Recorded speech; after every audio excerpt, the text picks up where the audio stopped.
Hello all, welcome back. Last video में हम लोगों ने आपके साथ देखी थी in amalgamation in nature of merger की एंट्रीज, और हमने देखा था उसका एक broad difference from the entries of amalgamation in nature of merger. हम बुक्स ऑफ एंट्रीज बना रहे हैं ट्रांसफरी की। ट्रांसफरी मतलब वो कंपनी जो बाद में रह जाएगी। ठीक हो गया। अब हम लोग इसको समझेंगे amalgamation in nature of merger को with the help of one question. तो क्वेश्चन हमारे पास ये दिया हुआ है, थोड़ा सा क्वेश्चन में डिफरेंस है क्योंकि इसमें मुझे दोनों कंपनीज की बैलेंस शीट गिवन है। तो अब कैसे हैंडल करेंगे देखते हैं। Now this question says this is balance sheet of A and B limited. ये मुझे बैलेंस शीट के आइटम दिए हुए हैं, ध्यान से देखेंगे। Equity share, preference share, capital reserve, CRR, statutory reserve, general reserve, PNL, 10% debenture, current liabilities, PPE, non current investment, current assets. ठीक हो गया। तो बेसिकली मैं ये बोल सकती हूँ कि ये तीन मेरे एसेट के पोर्शन है, ये है मेरी दोनों लाइबिलिटीज, ये सारे हैं मेरे रिजर्व्स, और ये है मेरी शेयर कैपिटल। फर्दर अब देखते हैं आगे क्वेश्चन क्या बोलता है। एडिशनल इंफॉर्मेशन में मुझे दिया हुआ है 10% ऑफ डिबेंचर, मतलब पुरानी कंपनी के जो डिबेंचर्स हैं of the transferor company are to be discharge by the transferee company. नहीं भी बताते तो भैया ट्रांसफरी कंपनी ने डिस्चार्ज करना था। बाय इशूइंग सच नंबर, वर्ड क्या है? नंबर। पिछले जो क्वेश्चंस हमने करे थे वहां था अमाउंट, तो यहाँ पे बोल रहा है उतने नंबर ऑफ डिबेंचर्स इशू कर दो of ₹100 each so as to maintain the same amount of interest. बहुत सिंपल हो गया। जितना इंटरेस्ट पुरानी कंपनी के डिबेंचर्स देती थी, सेम उतना ही इंटरेस्ट दिया जाना चाहिए, कुछ इतने शेयर डिबेंचर्स इशू कर दो। ठीक हो गया, देख लेते हैं इसको भी। फिर उसके बाद मुझे बोलता है कि 12% of preference shares of transferor company, खत्म होने वाली कंपनी के जो 12% प्रेफरेंस शेयर्स थे, these are to be discharged by the transferee company by issuing equivalent number, मतलब उतने ही नंबर में, सेम नंबर रहेगा भाई साहब। अगर आपके 2000 थे तो 2000 के 2000 ही अभी भी इशू होंगे। Of 15% preference shares of ₹100 each, जो प्रेफरेंस शेयर है उसका भाव है 100 रुपए का, एट 150 ईच। दे रही हूं 150 में, इसका मतलब 50 क्या हो गया? प्रीमियम। आगे देखते हैं। The transferee company shall issue 4 equity shares of ₹10 each. नई कंपनी 4 इक्विटी शेयर देगी, 10 रुपए का एक शेयर, एट 30 ईच। 30 रुपए का मैं आपको दे रही हूं, लेकिन शेयर की असली वैल्यू कितनी है? 10 रुपए। तो इसका मतलब 20 क्या हो गया मेरा? Premium. For each equity share in the transferor company, मतलब यार ये तो बहुत ज्यादा दे रहे हैं। मतलब हर एक शेयर के बदले में आपको 4 शेयर मिलेंगे नई कंपनी के। मौज हो गई ट्रांसफर कंपनी के शेयर होल्डर्स की। अब the statutory reserves are to be maintained for 2 more years। ध्यान दीजिएगा। अब अगर तो ये मेरा क्वेश्चन है amalgamation in nature of purchase का, तब तो मेरे लिए ये चीज मायने रखती है, क्योंकि statutory reserves are to be maintained for 2 more years। लेकिन अगर मर्जर का केस है तो मेरे रिजर्व्स तो मैं टेक ओवर कर रही हूँ, मैं उसे बिजनेस को मर्ज कर रही हूँ, तो मुझे ये लिखा हो ना लिखा हो मुझे फर्क नहीं पड़ता। लास्ट मुझे बोलता है द ट्रांसफरी कंपनी, मतलब जो नई कंपनी है, shall pay the cost of absorption which amounts to ₹1,00,000। बताओ, लूट लिया इन्होंने नई कंपनी को, 1,00,000 रुपए का अपना लिक्विडेशन का खर्चा नई कंपनी से पे करवा दिया। कोई बात नहीं, एंट्री डल जाएगी। अब इसके बाद मुझे बोलता है prepare journal entries in the book of transferee company. हमने सीखा ही अभी तक वही है, तो वही कर सकते हैं। अज्यूमिंग ए लिमिटेड अब्सॉर्ब्स बी लिमिटेड। अब आपको अब्सॉर्ब पढ़ के क्या समझ आना चाहिए? हम बात कर रहे हैं अमेलगमेशन की। घबराएंगे नहीं एग्जाम में अब्सॉर्प्शन वर्ड देख के कि मैडम ने तो हमें अमेलगमेशन पढ़ाया था, ये तो अब्सॉर्प्शन का क्वेश्चन आ गया, अब हम कैसे करें? Amalgamation, absorption and external reconstruction are same words. So it says assuming A limited absorbs B limited and amalgamation is in nature of merger। Yes, यही हम सीखने वाले थे, लेकिन आगे बोलता है दूसरा केस बनाएंगे इन द नेचर ऑफ परचेज। मतलब इसने आपको क्या सिखाना है? इस क्वेश्चन ने आपको दोनों चीजें सिखानी है, in the nature of merger और in the nature of purchase सिखाओ। तो इससे पहले हम क्वेश्चन स्टार्ट करेंगे, हम लोगों को ये पता होना चाहिए कि हम लोग सबसे पहले क्या निकालते हैं। जो चीज निकालते हैं उसका नाम है purchase consideration. So let's begin to find out our purchase consideration. Question हम लोग सामने रखेंगे, ये रहा क्वेश्चन। अब पहला क्वेश्चन तो आपके दिमाग में ये आना चाहिए, क्वेश्चन देखते ही, कि मैम ये question amalgamation in nature of merger है या परचेज है।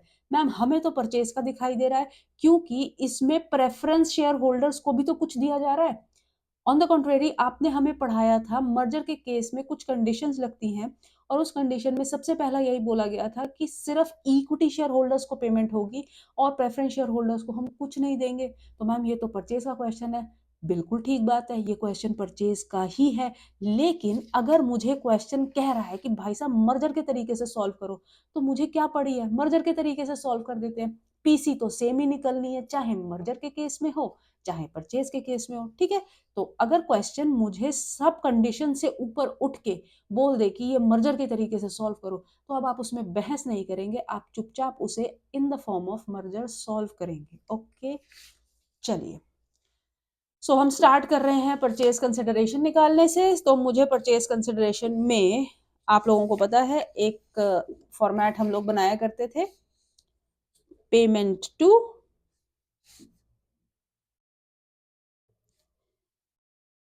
Payment in, working and amount. ठीक हो गया। So let's see. सबसे पहले मेरे को बोला गया है, देखो डिबेंचर्स को जो पे करते हैं वो डिबेंचर्स का पेमेंट किस में आएगा, लाइबिलिटी डिस्चार्ज करने वाली बात है। ये हमने दिया किनको है, इक्विटी शेयर होल्डर और प्रेफरेंस शेयर होल्डर को। पढ़ेंगे 12% of preference shares of transferor company are to be discharged by the transferee company by issuing equivalent numbers of 15% preference share of ₹100 each at 150। तो 150 क्या हो गया मेरा इशू प्राइस। अब देखेंगे कि मेरा नंबर ऑफ शेयर्स कितना था, 12% प्रेफरेंस शेयर्स ऑफ ₹100 ईच। अब ध्यान देंगे, हमने पढ़ा था ए लिमिटेड ने अब्सॉर्ब करा है, बी लिमिटेड ने अब्सॉर्ब हुआ है, ठीक है। बी लिमिटेड अब्सॉर्ब हुआ है मतलब बी लिमिटेड खत्म हुई है। तो यहाँ पे जो आपको ये 20 दिखाई दे रहा है, दिस इज इन लैक्स, तो ये 20 लाख है। तो 20 लाख डिवाइड बाय 100 कितना आ जाता है, 20 lakh divide by 100 comes out to be my 20,000 preference share. तो इसका मतलब मुझे बोल रहा है कि 20,000 के 20,000 प्रेफरेंस शेयर्स इशू कर दीजिए। तो देख डालते हैं 12% preference share holders, payment to 12% preference share holders, payment in कितना परसेंट है, 15% प्रेफरेंस शेयर कैपिटल, वर्किंग है मेरी, मेरे पास 20 लाख के प्रेफरेंस शेयर्स थे, 100 रुपए का एक था, तो मेरे को नंबर यहां से मिल जाएगा कि कितने नंबर था। तो इसका मतलब मेरे को पता चल गया था 20,000 का था, और इनटू में इशू प्राइस था 150। ठीक हो गया। तो 20,000 into 150 comes out to be my 30 lakh. Okay, तो this comes out to be my 30 lakh. पहला मेरा पेमेंट डिस्चार्ज हो गया, मतलब ये वाला पेमेंट मैं करूंगी इस तरीके से। दूसरा मुझे बोलता है transferee company shall issue 4 equity shares of ₹10 each eight 30 each. 4 equity share देने हैं, 10 रुपए के जो है, कितने पे हम दे रहे हैं, हम दे रहे हैं 30 पे। तो 30 is my issue price for each equity share in the transferor company. अब इसको जरा सा समझ लेते हैं, इसको कैसे करना है। मैंने आपको बहुत बार बताया है कि हम लोग यूनिटरी मेथड लगाएंगे, तो इसको मैं ऐसे लिख सकती हूँ, जिसके पास एक शेयर था उसको मिल रहा है 4 इक्विटी शेयर। तो मेरे पुरानी कंपनी में इक्विटी शेयर थे कितने, 75 लाख इक्विटी शेयर्स थे, 100 रुपीज का ईच। तो 75 lakh divided by 100 comes out to be 75,000। ठीक हो गया। तो जो इसके पास एक इक्विटी शेयर था उसको 4 इक्विटी शेयर देने हैं, तो जिसके पास 75,000 इक्विटी शेयर्स थे उनको कितना मिलेगा, 4 डिवाइडेड बाय 1 इंटू 75,000। तो मेरे कितने इक्विटी शेयर्स इशू हो गए, नई कंपनी कितने इक्विटी शेयर्स दे रही है?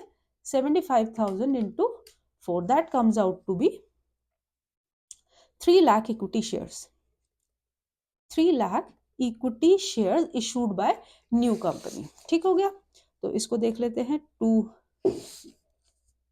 equity shareholders क्या दे रहे हैं इनको? इक्विटी शेयर्स ही दे रहे हैं. ये सॉरी, ये इसका पार्ट है, तो आप यहाँ से इसको ऐसे समझिएगा. ठीक हो गया? 4 डिवाइडेड बाय 1 इंटू 75,000, ये मेरा आ गया number of shares, into issue price था मेरा 30, तो यहाँ पे 3 lakh into 30 comes out to be 90 lakhs. 90 lakh, तो ये आ गया 120 लाख. ओके, तो ये आ गई मेरी purchase consideration. This whole thing is for your understanding. ठीक हो गया? रटने को हम रट भी सकते हैं, new company divided by old company into shares of old company. ठीक हो गया? क्योंकि अब हमारा जो पूरा क्वेश्चन है वो हमें रुपीज इन लैक्स में लिख रहा है, तो जब मैं एंट्री डालूंगी तो मेरी एंट्री में सिर्फ 120 दिखाई देगा, पीछे का लाख हमारा रिकॉर्डेड रहेगा. Okay, now let's begin with the entries. एक परचेज की एंट्री करेंगे और साथ ही साथ मर्जर की एंट्री भी करते रहेंगे. तो सबसे पहली हमारी entry in the nature of purchase, business purchase account debit to liquidator of B limited. ठीक है, बी लिमिटेड ही खत्म हो रही है. 120. ठीक हो गया? Being business purchase. In nature of merger मेरी क्या एंट्री आएगी? Business merger account debit to liquidator of B limited, again 120 being business merged. Second entry, business merger के केस में मेरी सेकेंड एंट्री क्या आएगी? मेरे को सारी की सारी एसेट्स, सारी की सारी लाइबिलिटीज टेक ओवर करनी है. तो देखिए, ये वाला है जो मुझे टेक ओवर करना है, ये वाला साइड याद रखिएगा, इसको मत टेक ओवर कराना एग्जाम में. PPE debit, non current investment debit, current assets debit करें. मैं पीपीई ही लिखूंगी, आप एग्जाम में पूरा लिख के आएंगे. नॉन करंट इन्वेस्टमेंट डेबिट, फिर उसके बाद है करंट एसेट्स डेबिट. ठीक हो गया? मेरा पीपीई देखिए कितने अमाउंट का है. मेरा पीपीई है 65, non current investment is 5, current assets is 80. 65, 5 and 80. Okay, liabilities कितनी है मेरी? मेरी दो लाइबिलिटीज हैं, 10% डिबेंचर और करंट लाइबिलिटीज. ठीक हो गया? 10% debenture and current liabilities. Debenture कितने के हैं? 3 लाख रुपीज के, और करंट लाइबिलिटीज है 19 लाख रुपीज की. चलो ठीक है. 10%, ये मैंने जगह थोड़ी सी छोड़ी है इनकेस अगर मेरा गुडविल आता है तो, और इनकेस अगर मेरा कैपिटल रिजर्व आता है तो वो नीचे आ जाएगा. 10% डिबेंचर टू, दूसरा क्या था मेरा? Current liabilities. करंट लाइबिलिटीज मुझे क्वेश्चन में दी हुई है 19 लाख की, और डिबेंचर्स मुझे दिए हुए हैं 3 लाख के. फटाफट से लिखो यहाँ पे 3. वेट, यहाँ पे 3 लाख नहीं आएगा. क्यों नहीं आएगा?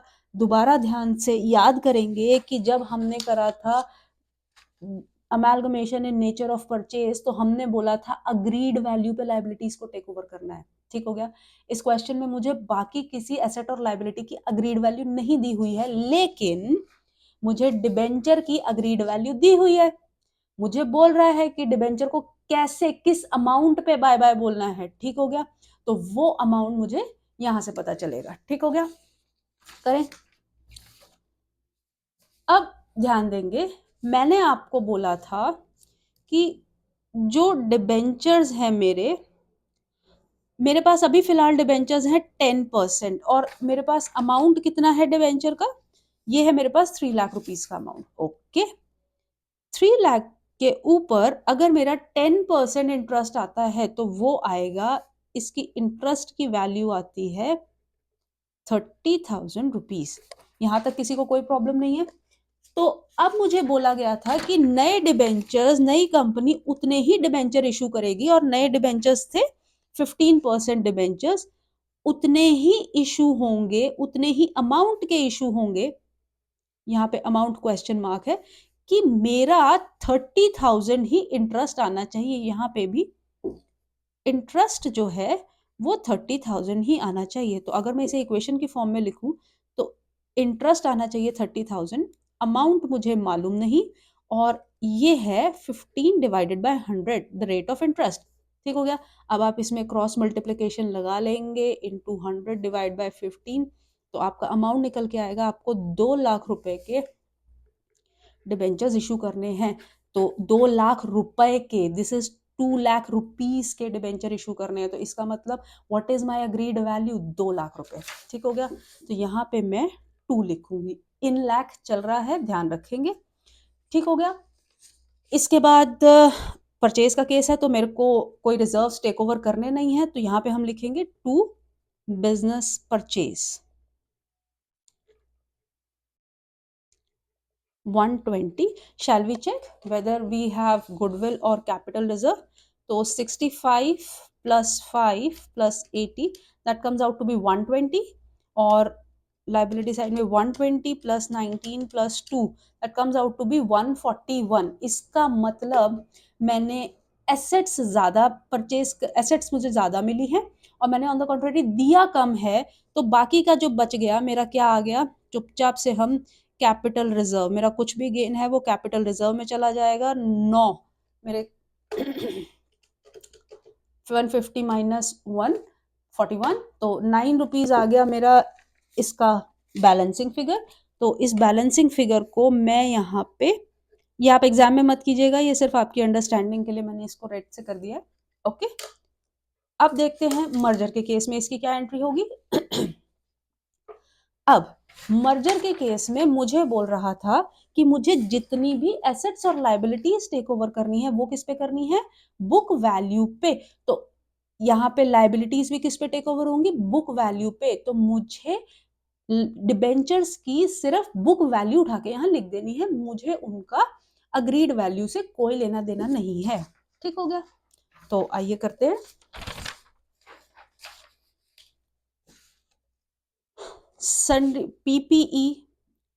PPE debit,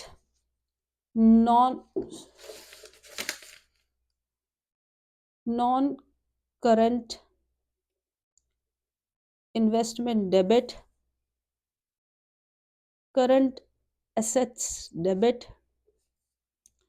to 10% debenture to current liability. पहले मैं इनका अमाउंट फीड कर लेती हूँ क्योंकि यहाँ पे जो अमाउंट था वो बुक वैल्यू का ही अमाउंट था, अग्रीड वैल्यू हमें एडिशनल इन्फॉर्मेशन में कुछ नहीं दी हुई थी, so we are copying it as it is. लेकिन यहाँ पे अब देखिए डिबेंचर की अग्रीड वैल्यू कितनी है भाई, यहाँ पे है 3 सॉरी बुक वैल्यू कितनी है 3 लाख, तो मैं 3 लाख यहाँ पे लिखूंगी। I am writing it here too. Current liabilities मेरी है 19, मैंने लिखी 19। रिजर्व्स मुझे टेक ओवर करने हैं। अब ध्यान से देखिएगा, मेरे रिजर्व्स में जो मेरे रेवेन्यू रिजर्व्स हैं, एक तो मेरा कैपिटल रिजर्व रेवेन्यू रिजर्व है जिसको मैं नहीं रिकॉर्ड करूंगी, मैं इसके ऊपर रेड कलर से एक मार्क लगा देती हूँ। कैपिटल रिजर्व नहीं टेक ओवर होगा क्योंकि रेवेन्यू रिजर्व है। जनरल रिजर्व टेक ओवर नहीं होगा, रेवेन्यू रिजर्व है। पीएनएल टेक ओवर नहीं होगा, रेवेन्यू रिजर्व है। बाकी जितने भी मेरे रिजर्व्स हैं सब टेक ओवर हो जाएंगे, whether they are statutory reserve और any other kind of reserve. ठीक है, तो यहाँ पे हम लिखेंगे to statutory reserve, statutory reserve का अमाउंट है मेरे पास ये दिया हुआ है 5।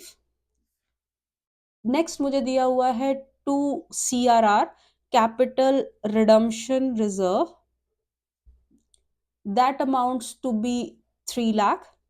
फिर उसके अलावा मुझे और कोई रिजर्व किसी तरीके का आई डोंट थिंक और कोई रिजर्व दिया हुआ है, ठीक हो गया। तो यहाँ पे लिखेंगे टू बिजनेस मर्जर के नाम पे हमने 120 दिए थे। अब देखते हैं हमारा लॉस हुआ है कि गेन हुआ है। 65 प्लस 5 प्लस 80, दिस टोटल्स 150। यहाँ पे 120 प्लस 3 प्लस 5 प्लस 19 प्लस 3, ओ ये भी 150 आ गया। तो इसका मतलब ना मुझे कोई कैपिटल गेन हुआ ना मेरा कोई कैपिटल लॉस हुआ, तो मेरा डिफरेंस कुछ आ ही नहीं रहा है। ओके, अब देखते हैं आगे। नेक्स्ट एंट्री मेरी बनेगी third entry, liquidator account debit. Third entry हमारी होती है जब हम लिक्विडेटर को पेमेंट करते हैं discharge of PC. Liquidator of B limited debit to, कितने परसेंट प्रेफरेंस शेयर होल्डर थे हमने परचेज कंसिडरेशन में जब निकाला था? So there 15% preference share capital to equity share capital. हमने 120 देना था, ये रहा। अब जरा ध्यान देंगे, आप लोगों को यहाँ दिखाई दे रहा है 150 इशू प्राइस, यहाँ पे 30 इशू प्राइस, लेकिन मेरा इन दोनों के अंदर एक अमाउंट इंक्लूडेड है that is called as security premium. उसको हम सेपरेट करेंगे टू सिक्योरिटीज प्रीमियम, ठीक हो गया। प्रेफरेंस शेयर कैपिटल मेरा 150 का यहाँ दिख रहा है, लेकिन एक्चुअली में इसकी फेस वैल्यू कितनी है? 100 की। आपको पता होना चाहिए कि जो भी हम शेयर कैपिटल रिकॉर्ड करते हैं अपने बुक्स में वो फेस वैल्यू पे आना चाहिए। तो 20,000 into 100 that comes out to be 20 lakh. तो यहाँ पे हम सिर्फ 20 लिखेंगे। इक्विटी शेयर कैपिटल में आपका 75,000 पुरानी कंपनी के शेयर्स, उनको हमने 4 शेयर दिए थे, ये आ गए 3 लाख शेयर, और एक शेयर है मेरा 10 रुपए का, तो यह आ गया 30 लाख रुपए। तो हम यहाँ पे 30 लिखेंगे। Security premium 20,000 preference share capital into 50 मेरा था प्रीमियम का अमाउंट, उसको अलग कर देंगे, प्लस मेरे पास 3 लाख प्रेफरेंस शेयर, मेरे पास 3 लाख इक्विटी शेयर्स और 20 रुपया इसके ऊपर मुझे देना है प्रीमियम। तो ये आ गया 20,000 इंटू 50, ये आ गया मेरा 10 लाख, प्लस 3 लाख इंटू 20, ये आ गया मेरा 60 लाख। तो अब लाख और लाख में नहीं लिख रही हूं, तो मेरा यहाँ पे आना चाहिए 70। ओके, तो this is the amount which I have discharge to the liquidator. Okay, similar entry मेरी यहाँ पे भी होगी, इसमें कोई डिफरेंस नहीं है एंट्री में।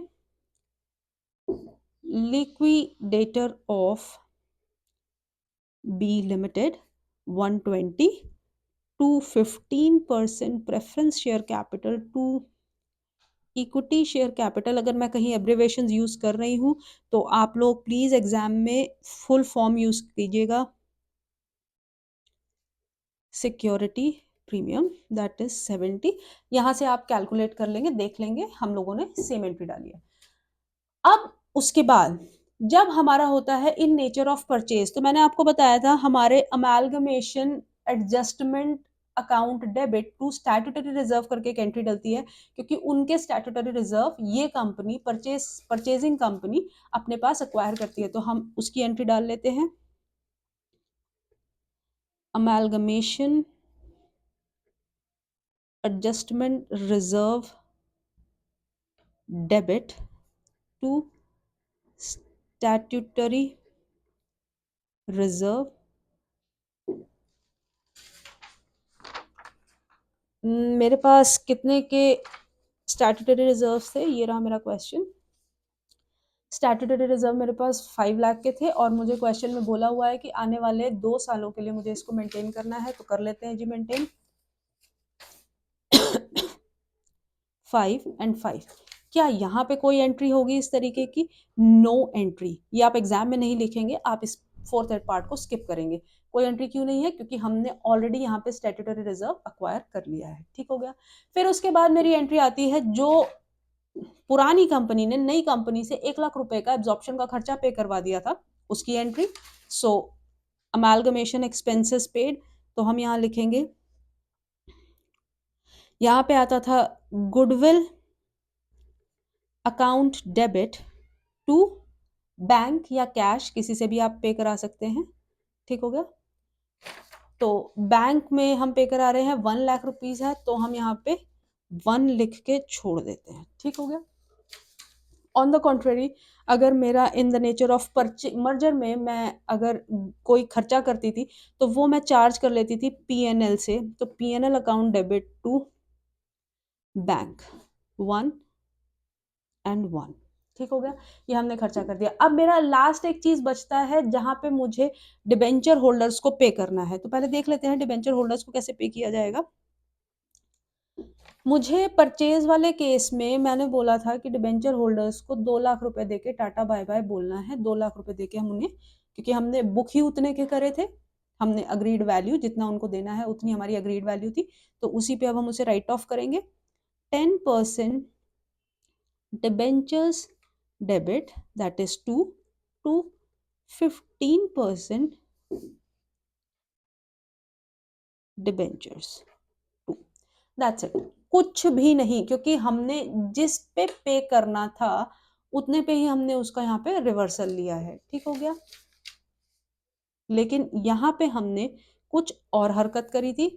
हमने यहाँ पे जो उनको बुक किया था अपने पास, हमने बोला था कि हम आपका 3 लाख रुपए से बाय बाय करेंगे, ठीक हो गया। तो यहाँ पे अब जो रिवर्सल होगा इस एंट्री का, 10% डिबेंचर्स डेबिट 3, देना कितना है 2, 15% डिबेंचर्स 2, तो बाकी का जो 1 लाख आपका बच गया वो किस नाम पे जाएगा, वो जाएगा आपका कैपिटल गेन, तो वो आ जाएगा आपका कैपिटल रिजर्व अकाउंट में, ठीक हो गया। 1 लाख का आपको गेन हो गया। Again this is your balancing figure, you get it. चलिए, ये वाली चीज यहाँ पे हो गई। अब इन द नेचर ऑफ परचेज में सिर्फ एक चीज आपको लास्ट बतानी बची है कि जो ये 5th एंट्री में मेरी गुडविल आई है और जो ये 2nd एंट्री में मेरा कैपिटल रिजर्व या गुडविल होगा, वो आपस में एडजस्ट हो जाएगा, ठीक हो गया। तो इसकी भी मैं एक एंट्री कर देती हूं यहीं पे। मेरा कैपिटल रिजर्व था देखिए 9 लाख रुपीस का, और मेरी यहाँ पे जो गुडविल थी वो है 1 लाख रुपीस की, तो ये गुडविल मैं हटा देती हूँ ताकि ये मेरी नई कंपनी के बुक्स में रिफ्लेक्ट ना करे। तो मैं एंट्री लिखती हूँ capital reserve account debit to goodwill 1 and 1, ठीक हो गया।